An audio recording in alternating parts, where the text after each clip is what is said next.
This is a prison, Bollate, near Milan.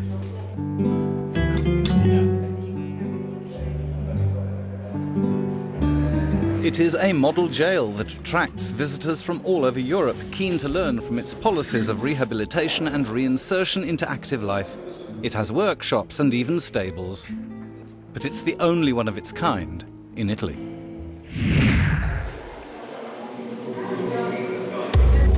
This is more typical of the national situation, despite penal reforms.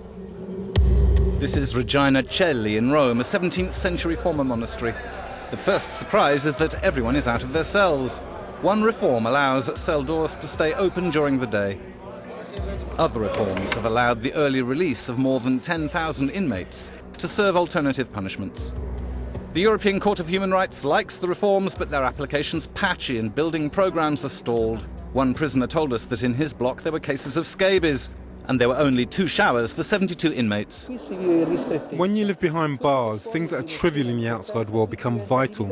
For example, waiting too long for a shower can blow up into a major dispute. So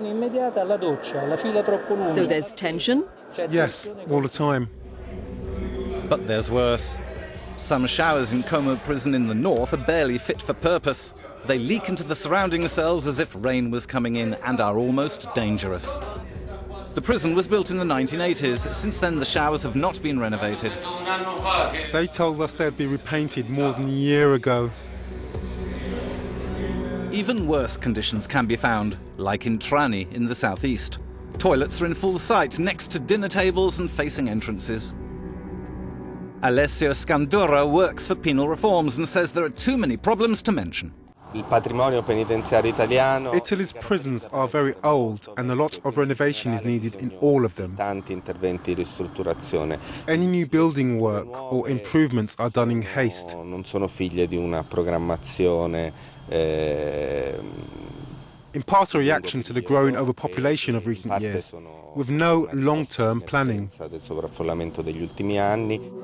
In Como, just like everywhere else, 3 people share a cell designed for 1. The European Court of Human Rights criteria on overpopulation are respected, but only just. This means that detainees have between 3 and 4 square meters each, the minimum to avoid penalties. In Italian law, they're supposed to have 9 square meters. The prison educators coordinator Giovanni Perricone tells us to see a special section designed to re-educate prisoners, especially drug addicts. But what should be at the heart of the prison's rehabilitation mission is too dangerous to use and has been closed off. Water leaks have brought down entire walls.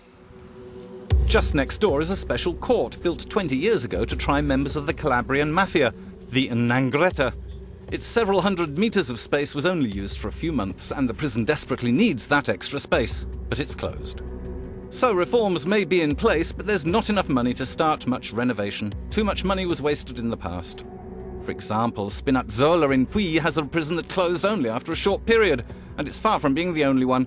A prison officers' union representative tells us money was thrown out of the window in the past. They spent €200,000 to improve conditions, only just before it was closed.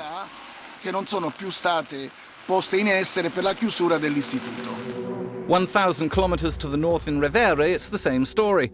An almost finished prison built in the last decade, but never completed and abandoned. The local mayor shows us around.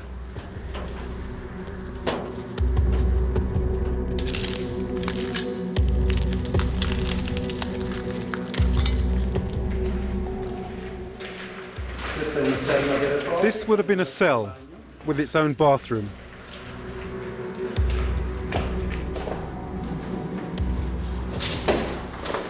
The building, as you see it, cost overall €2.5 million. Unfortunately, as you can see, it was a massive waste of money. It was never used and cannot be used in this state. So it is clear that taxpayers' money was very, very badly spent indeed. 80% of Italy's prisons are over 100 years old. At least one dates from the 15th century. And what can be done within them?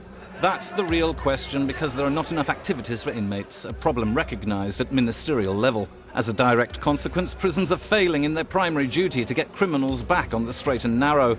This is why Italy's repeat offender rates are among Europe's highest. One prisoner has a better living space, Regina Celli's scribe.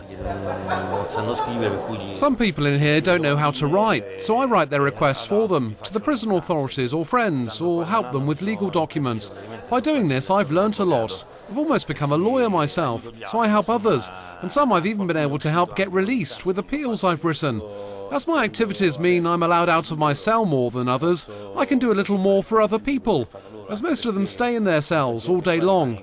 They don't know what else to do. Latina is a small prison not far from Rome. Following the 9 square metre rule, it should house 76 prisoners. Instead, there are 144. The prison director shows us the small gymnasium created thanks to charitable donations, because the money she gets from the state is not enough. Last year we received just 1,070 euros. For the whole year? Yes, and it's supposed to cover educational activities. The law says we have to provide support for the detainees.